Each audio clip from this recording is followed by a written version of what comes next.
Monday night through Wednesday night, we'll have some storms. A very mild start to your day on Monday with temperatures near 70 out the door. The full forecast is coming up. Thank you, Kevin. New at 10, the Oklahoma Highway Patrol shared these photos of a semi-truck that rolled over while driving westbound on Will Rogers Turnpike near mile marker 289. Deputies say the driver fell asleep at the wheel while hauling 40,000 pounds of strawberries. They crashed into the central barrier there. According to OHP, the driver and the strawberries were okay. No injuries were reported. It was another deadline week for state lawmakers as bills had to make it out of their committees for the final time, so they could be heard on the House floor. But one issue is taking center stage. Lawmakers have until May 1st to take action on proposed social studies standards for kindergarten through 12th graders.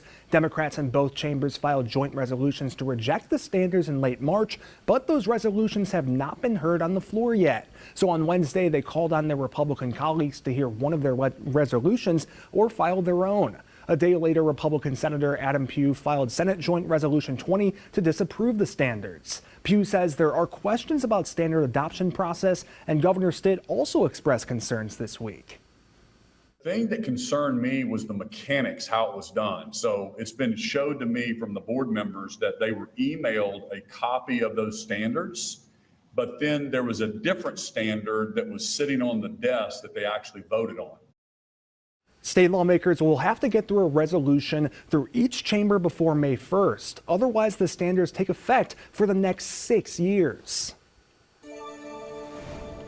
Oklahoma State Auditor and Inspector Cindy Bird releases Part 2 of the Cleveland County Sheriff's Office audit.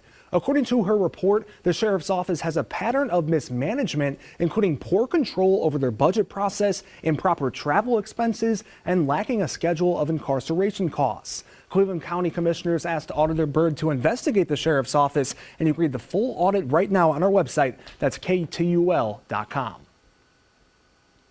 Troopers from the Oklahoma Highway Patrol's Marine Enforcement Division recovered the body of an individual who drowned in Lake Eufaula. According to reports on Friday, a male individual jumped from a boat but struggled to swim before disappearing underwater. Members of the OHP dive team say they recovered the body in an area that was 11 feet deep on Saturday. A Mexican national who was living in Tulsa has been indicted for unlawfully re-entering the United States. 53-year-old Carlos Ambriz Estrada was deported in 2006 after serving time in prison for killing his infant son. U.S. Attorney Clint Johnson says, quote, that did not stop him from unlawfully returning to the United States and living in our community. No date was given as to when Estrada returned to the U.S. ICE and the Department of Homeland Security are investigating. Governor Stitt recently signed a bill placing more guardrails for shutting down businesses during a pandemic. The House author of the bill, lawmaker Kevin West, says he wants small businesses to receive due process. But some argue this bill gives the governor more power. Senate Bill 672 requires the governor of Oklahoma to have documented scientific evidence in order to close businesses during a pandemic. The scientific evidence would have to prove the business contributes to the spread of this disease, and the governor would have to notify the affected businesses and allow for a hearing before closing them. What this is doing is it's setting up a process for due process for the business. It does not prevent the executive order from still being issued. All it's asking is that you give notice, and if they want to protest that, then they have a seat in front of the governor to state their case. The bill passed the House floor by a vote of 74 to 15. According to the legislator's website, the governor signed the bill into law on Wednesday. Oklahomans are joining the millions of people around the world mourning the death of Pope Francis. He passed away at the age of 88, and this is Parish of Christ the King on Rockford in Tulsa, honoring the Pope by placing a black bunting over the front doors. It's a Catholic tradition churches around the country are taking in during this time of mourning. President Trump is ordering all federal and state flags to be flown at half-staff to honor Pope Francis. A memorial mass was held at the Holy Family Cathedral in Tulsa to commemorate the late pontiff. The Vatican released a death certificate saying Pope Francis died from a cerebral stroke, which led to his heart stopping. Diocese of Tulsa says they are thankful for the Pope Francis and his ministry. Pope Francis is dying just to remind us of the hope that we have as Christians in the future resurrection. So it is both an experience of sadness, but at the same time, that sadness is wrapped in the joy of the festivities that we have in our faith these days. And for the first time in 100 years, the Pope will not be buried beneath the Vatican's St. Peter's Basilica alongside many of his predecessors. Instead, he'll be buried in Rome at the Basilica of St. Mary Major. Francis simplified the funeral rites in 2023. St. Peter's Square once again filled with thousands on hand for Jubilee, and where the Vatican is in the process of selecting a new pope when we return. A severe weather outbreak is expected tomorrow across the upper Midwest, and here in Oklahoma, we'll see some strong storms too to start the week. Details are coming up. And if you get into a car accident, a dash cam can really help prove your side of the story to an insurance company. Julie Moran from America's Steals and Deals has more on what a camera can work for you. The following segment is sponsored by Naki. You know, I am always looking for new products to help keep me and my family safe, and I spend a lot of time in my car. I know you do too. So I am so excited to introduce you to the Minolta Dash Cam. Now, this gives you evidence if you're in an accident, and that is evidence at your fingertips. It records exactly what happened, and this is going to save you a lot of money on insurance claims. And it's extra peace of mind. It's really an investment for protecting your family, and I love that. Now, Minolta, as we know, is just such a trusted brand, and you can record inside and outside of your vehicle. Also, the camera, high resolution, 120-degree lens, clearer footage than any other dash cams on the market. And it automatically, I love this, automatically records collisions when you're parked. How great is that?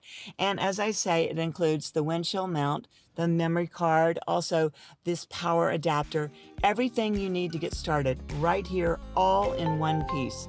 So right now we're offering 47% off the Minolta Dashcam, and I want you to head to asadeals.com for this exclusive offer. This is just something, protection for you and your family that you are going to love.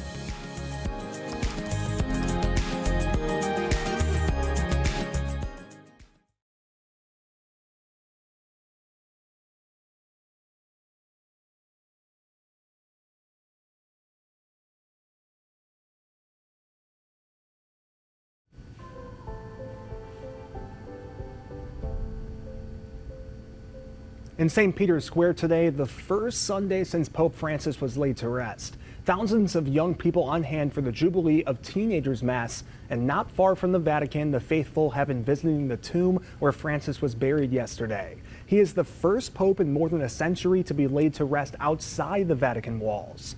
ABC's Maggie Rule is in Rome with the latest as the cardinals prepare for the upcoming conclave to select the Catholic Church's next leader.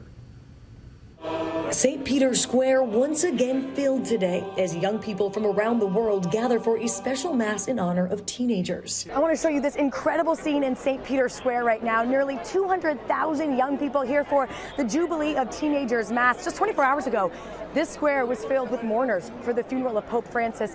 Right now, it is filled with hope. The Cardinal Secretary of State of Vatican City presiding over Mass. The mention of Pope Francis getting a loud reaction. Delivering his homily in Italian, the Cardinal saying those who accept Jesus' offer of salvation are set free from sin, sorrow, and loneliness. With thousands of young people on hand, he noted the challenges this generation must confront, including technology and artificial intelligence that characterize this age. I met Mary Legary from Maryland. She believes young people are the new church. I asked her what she wants for the future of the church. I just want to see more people come to the church. I think it gets discouraging for young people seeing or feeling like they're really alone. We are not alone. A few miles away, the faithful visiting the final resting place of Pope Francis. The late pontiff was buried Saturday following a funeral mass in St. Peter's Square. He chose to be laid to rest inside the Basilica of St. Mary Major in a simple tomb, inscribed with just one word, Franciscus. All the cardinals currently in Rome visiting his tomb today as they prepare for the conclave to elect a new pope, which is set to begin sometime in May. The cardinals will sequester inside the Sistine Chapel, voting several times a day until they reach a 2/3 majority, burning the ballots after each vote to alert the waiting public. Black smoke signaling no decision. White smoke meaning the world's nearly 1.4 billion Catholics have a new holy leader. Maggie Rulli, ABC News, Rome. From the Oklahoma Ford Storm Center, your first warning forecast, certified as Tulsa's most accurate weather. All right, you're looking at the upper level flow as well as the infrared satellite loop, and you see all these clusters of thunderstorms popping up. That's because we have a really strong upper low to our west, and on the downstream side of an upper low you have lots of rising motion. We've got thunderstorms from the Rio Grande Valley all the way to the high plains of South Dakota and Nebraska, and that's how it's going to be moving forward. That upper low is going to slowly move in, and we'll continue to see those storms form to the east of it. Not so much Monday for us here in Green Country, more so Monday night, and then through Tuesday night, Wednesday, and possibly Wednesday night. So it's really starting on Monday night. That's when we're going to start to see those storm chances ramp up. And with all this rain in the forecast, let's see how much we could get. Well, another 1 to 3 inches is a good bet. This will take us through the next 3 days. And this is, I believe, top 20 so far for Tulsa's wettest Aprils. If we get a couple more inches, and we're going to make it to the top 5 maybe, and that could very well happen. The excessive rainfall outlook tells us it very well might.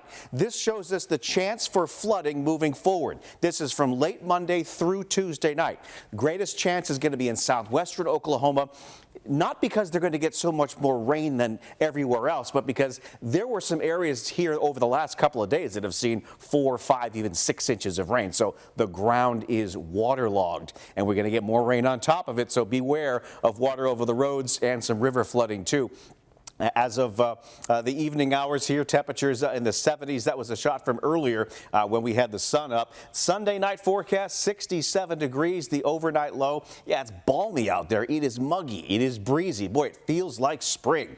Monday is going to be a breezy day, a warm one too, with an isolated afternoon storm possible. Better chance for that will be to our west with a high temperature of 80 degrees, another warm and humid one. Here's Monday. We start the day here, daybreak. There'll be some storms perhaps in southwestern Oklahoma. We may see a shower or brief thunderstorm during the day, but it's really later on towards sunset. You see these storms that pop up along that trough, 7, 8 o'clock around sunset. That's when we'll see the storms form that could be strong to severe. Those are going to move through here Monday night through Tuesday morning. Again, could be rounds of storms here on your Monday night that could be strong. This is the severe weather outlook across Green Country for especially Monday evening through the overnight hours. We're going to see winds that could get up to 80 miles an hour. Large hail could be up to tennis ball size. Now, there is a low tornado threat, so we can hang our hats on that. This is the tornado outlook for late Monday through Monday night. We're in the very low here in Tulsa, low to the north of that. You want to see where it's high? You go north. Minneapolis will have a tornado outbreak, it looks like, on Monday evening into Monday night. So here's our forecast. We're going to be stormy for a while here, folks, starting late Monday, lasting through the middle of the week. Inches of rain could fall with isolated severe weather as well. Lesser chances of rain Thursday through Saturday. Thank you, Kevin. 3 words for you. Check your chicken. When we return, how unprecedented deregulation in the poultry market could affect your physical health at the checkout line.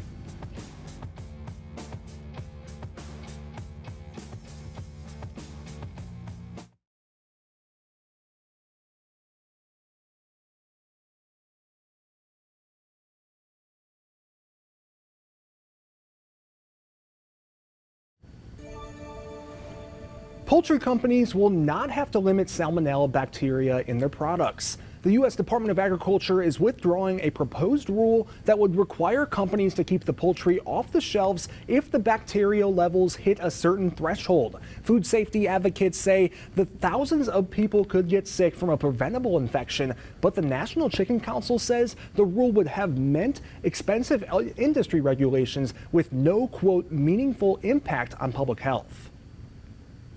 Thousands of Delta employees joined forces in Atlanta today to put their strength to the test, and it was all for a good cause. The 16th annual Delta jet drag happened Friday, at the Atlanta airport. The goal, pulling a Boeing 757 25 feet.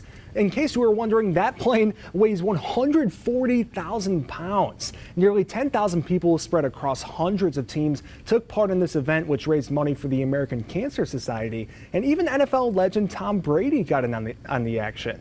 Delta officials say the event raised at least $1.4 million. A decision from the White House on the war in Eastern Europe seems just over the horizon, where the U.S., Ukraine, and Russia stand in peace talks after the break.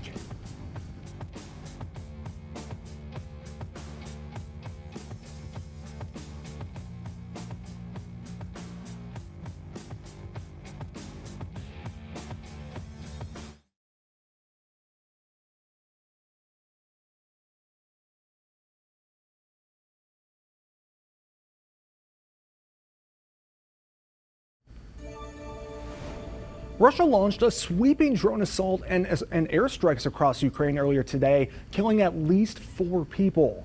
The attacks came hours after Russia claimed to have regained control over the remaining parts of the Kursk region, which Ukrainian forces seized in a surprise offensive last year. Ukraine's military, however, says the fighting continues. Meanwhile, President Trump on social media Saturday hinted at new sanctions on Russia, writing, quote, "There was no reason for Putin to be shooting missiles into civilian areas."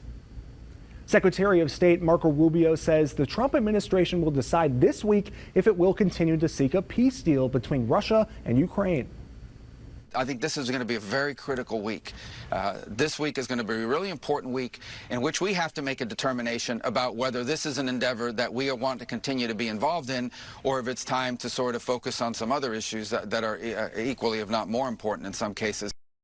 That was Secretary Rubio speaking on NBC's Meet the Press. He says both Russia and Ukraine will need to make concessions to reach an end to the war.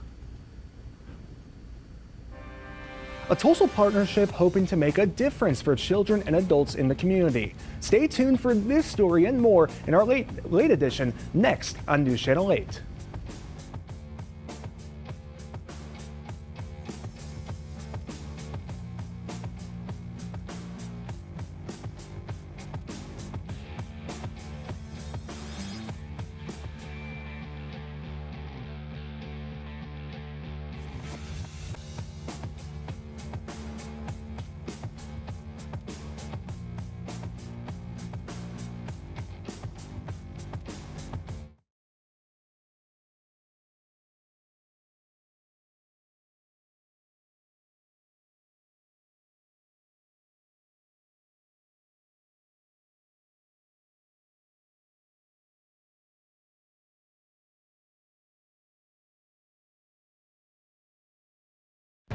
Oklahoma's trusted source of news, always connected with you, on air, online, and on your social media.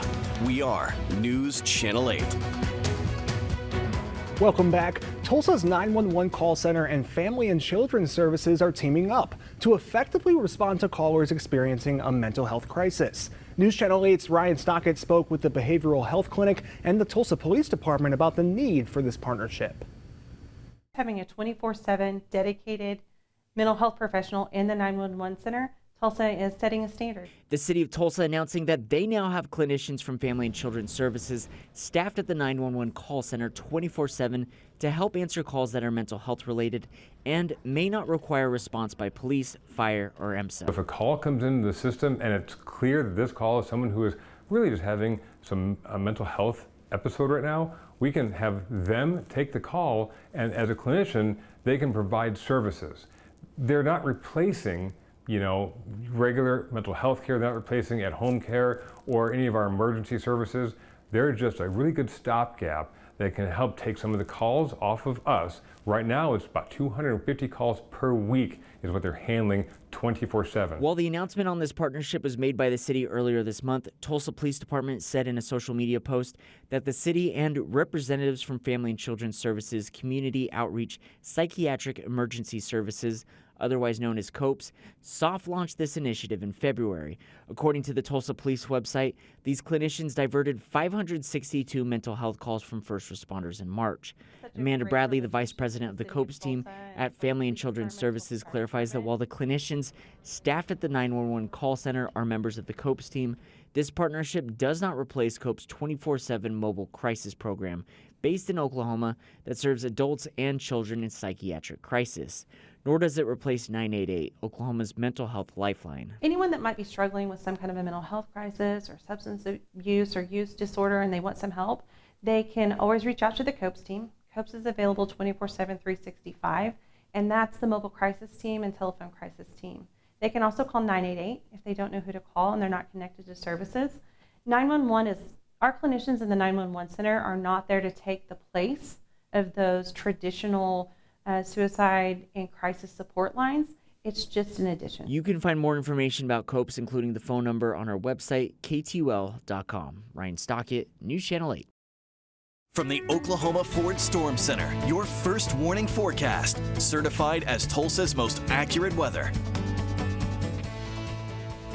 Well, spring has definitely sprung across green country. We've had rounds of thunderstorms and we've had some heavy downpours, some gusty winds, and the humidity out there is uncomfortable. These dew point temperatures on this Sunday night are between 65 and 70 degrees. The juice is loose, as I like to say. Now, over the last 4 days, we've had some rain across the state, especially in southwestern Oklahoma. Lawton, there was some severe flooding over the weekend. In a park, especially, there were some cars floating down the street. So they're going to be having big issues there moving forward because there's more rain on the way, not just in Lawton, but everywhere else in Oklahoma, including Tulsa. Look at these rain chances here starting Monday night, lasting through the middle of the week. We're going to have numerous chances for rain and storms. Check out the forecast rainfall here. This takes us through Wednesday, 1, 2, even 3 inches of rain with isolated higher amounts. Get that rain gear ready again. It's coming again. More details on the week coming up. Thank you, Kevin. Tulsa Mayor Monroe Nichols and Lieutenant Governor Matt Pinnell recently discussed the future of Tulsa. It was part of the second day of the MidCon VC Summit, and city leaders and summit organizers offered their perspective on the future of the city and its regional investments in innovation and the space industry, as well as Oklahoma's role in driving innovation and investment. We are making sure that we are helping every entrepreneur in our state now so that they don't want to leave and go to Dallas and Houston and some of these other towns. You can grow and scale a business in Tulsa as much or as fast as any other state in the country today. The 3-day event hosted several business leaders and speakers who talked about various topics ranging from innovation to investment.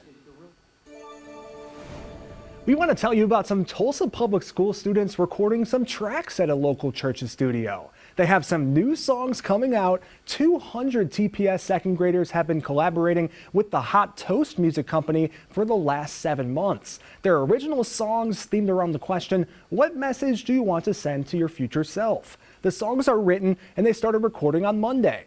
Teachers say this is a pretty special opportunity for these students. When the kids get to do something like this, it really creates lifelong memories. And so I'm just so happy, and we're fortunate that we get these types of opportunities for our kids and for our school. How fun. Wish we could hear those songs. Students from Hawthorne, Springdale, John Hope Franklin, and Anderson Elementary Schools took part in the recording. Carnage in Canada. What investigators are saying on the Vancouver vehicle attack when we return.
Protesters recently gathered outside the FBI's Milwaukee division Saturday in support of Judge Hannah Dugan.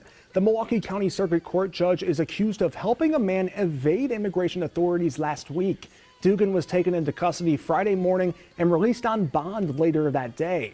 She faces charges of obstruction and concealing an individual from arrest.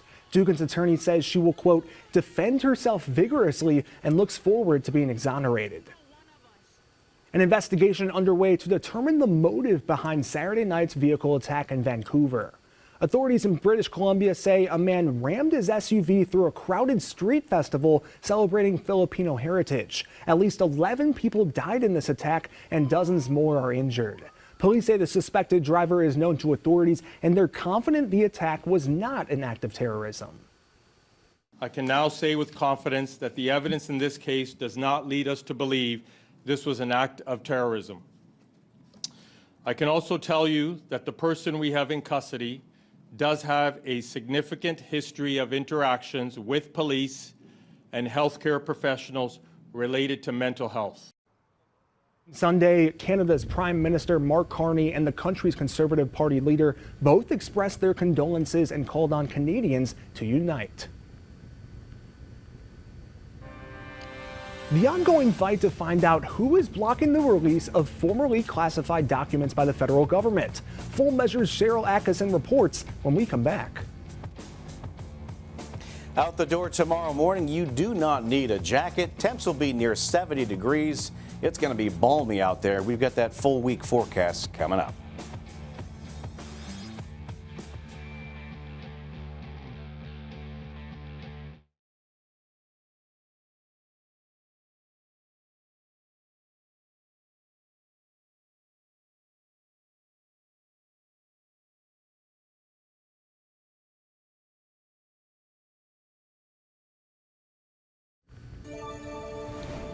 Republican Congressman James Comer leads the powerful House Oversight Committee. Cheryl Atkinson with Full Measure spoke with the congressman about his fight to reveal who's blocking the release of formerly secret documents. And she also learned how the congressman is actively fighting those trying to dismantle it.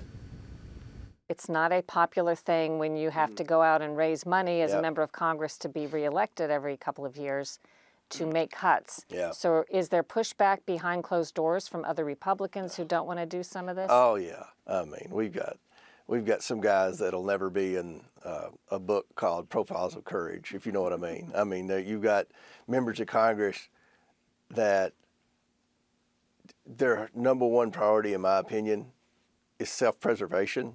The Committee on Oversight and Government Reform will come to order. Republican James Comer of Kentucky heads up the House Oversight Committee, the investigative powerhouse of Congress. Thank you all for being here. Comer makes it clear that top Trump officials are locked in fierce, epic battles against what they call the Washington, D.C. swamp. All of these cabinet secretaries, whether it's Brooke Rollins at Ag or Pam Bondi at Department of Justice, they're having to fight a lot of internal battles that really haven't made it into the mainstream media yet.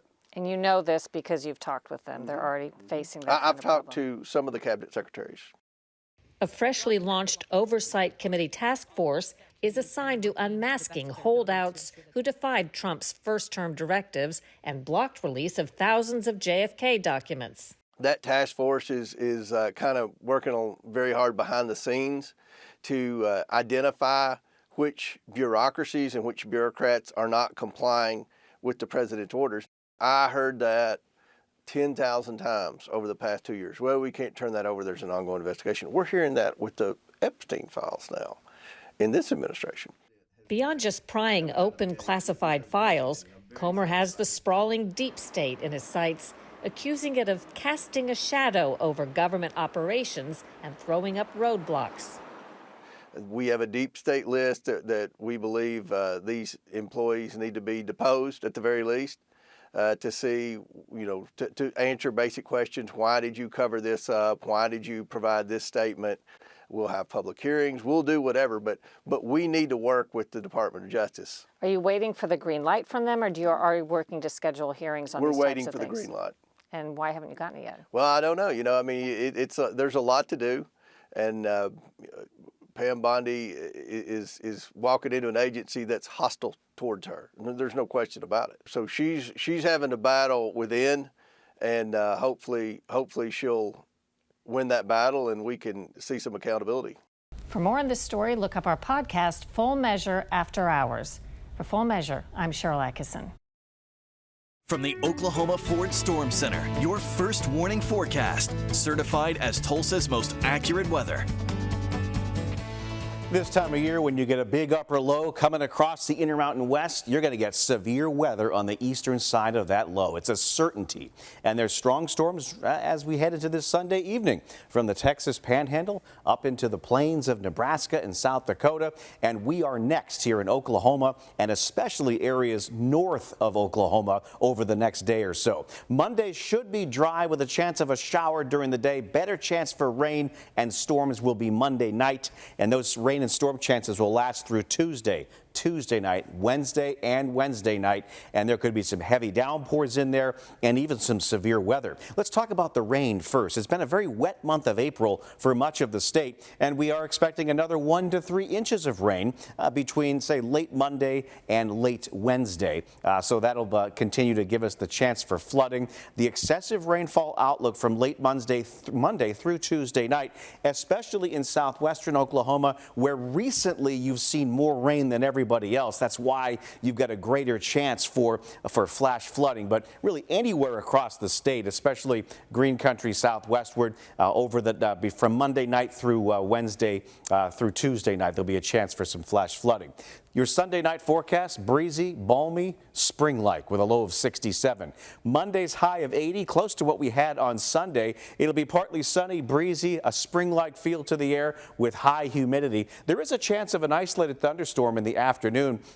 But I think most areas will be dry, and if it is a shower, it would be brief. Here's Monday. There's a shower chance. The first push of warm and humid air out ahead of the front could bring us a shower or a thunderstorm, but we're probably going to have to wait for storms to fire closer to the evening across the I-35 corridor, and that's when they do. They could be severe, and they're going to move their way eastward into Green Country as we head into Monday night. Here's 1 a.m. on Tuesday morning. These storms will probably be severe. We could have some in Tulsa into Tuesday morning, and that's going to be something we're going to be dealing with. All forms of severe weather are going to be possible. This is your Monday and Monday night severe weather outlook. Notice how north and west of Tulsa, greater chance for some severe weather.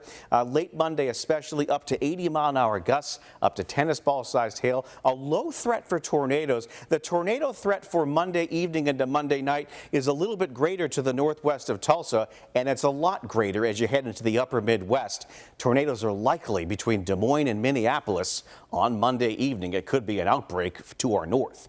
It's going to be a stormy first half of your work week, with the storm chances really ramping up on Monday night and lasting through the middle of the week. And then we'll get a little bit of a break here into Thursday, Friday, and next Saturday. Thank you, Kevin. News Channel 8 has all your stats, scores, highlights, and more after the break. Which Oklahoma athletes got their names called on draft night?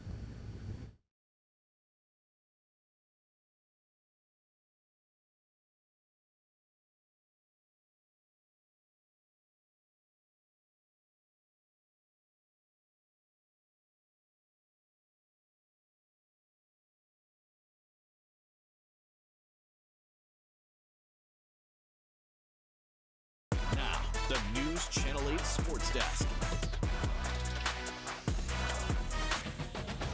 Over 600,000 fans attended the 3-day NFL Draft in Green Bay, Wisconsin over the weekend to watch NFL hopefuls realizing their wildest dreams becoming reality. 257 players heard their names called this weekend, including 4 Oklahoma State Cowboys and 2 Oklahoma Sooners. Man, I'm pumped, man. I mean, there's no better team. I think, a lot of little anxious, going up into it, but I'm excited, man. As soon as I got the phone call, one tear just dropped down my eye, because it's a moment that you work for your whole life, and for your name to finally be called, and you having all your supporters and people in one place. I mean, it's a blessing. I grew up watching the draft, and since I was 5, I wanted to be in the NFL and be the best at it, and get there, and being here is surreal, and it's just a blessing. I'm excited to get to work. You got to trust and believe You know, you just got to stick to your gut. And the time came, and it came. You know, God was great the whole time. Put my trust on him, and we was good. OSU linebacker Nick Martin was the first player drafted among Sooners and Cowboys. Danny Stutzman and Billy Bowman went in round 4. OSU's Colin Oliver in round 5, Ollie Gordon in round 6, and Corey Black in round 7. Getting drafted doesn't guarantee success at the next level, and going undrafted doesn't mean the dream is over. Hundreds of undrafted players sign free agent deals looking for their shot to prove they belong. To the diamond, where OU softball was looking to get a series sweep over their Red River rivals from Texas. Patty Gasso's squad had hot bats to start. Freshman Gabby Garcia's 3-run homer in the second gave OU a 5-0 lead. They would add 3 more in the third, giving Oklahoma a commanding 8-0 lead. But Texas answered with a 6-run fourth inning and added 2 more in the fifth to tie the game. But Isabella Emmerling would drive in the go-ahead run in the bottom of the 6th before senior pitcher Sam Landry would close the door and the series sweep for the Sooners. Speaking of sweeps, the Thunder are moving on to the Western Conference semifinals after sweeping the 8-seed Memphis Grizzlies Saturday. OKC took Game 1 with a historic blowout win. Game 2 was a comfortable victory. Game 3, an all-time great comeback, and Game 4 produced a clutch-time victory. So what's next? The best team in the NBA all season will sit back and wait at least a week before playing either the Nuggets or the Clippers. It could work both ways against us. Like it could add a little rust, or it could add a little freshness. I think trying to find a balance in between those two is going to be important in this next, however long it is till we wait for the next series. OKC will meet the winner of the Denver Nuggets versus Los Angeles Clippers series, currently tied at 2 games each. Game 5 in Denver Tuesday night, Game 6 in LA Thursday, and if necessary, Game 7 will be played in Denver on Saturday. I'm Colby Daniels, and that's a look at sports. Thank you for joining us tonight. That's all the time we have. Our coverage continues online at KTUL.com. Have a good night.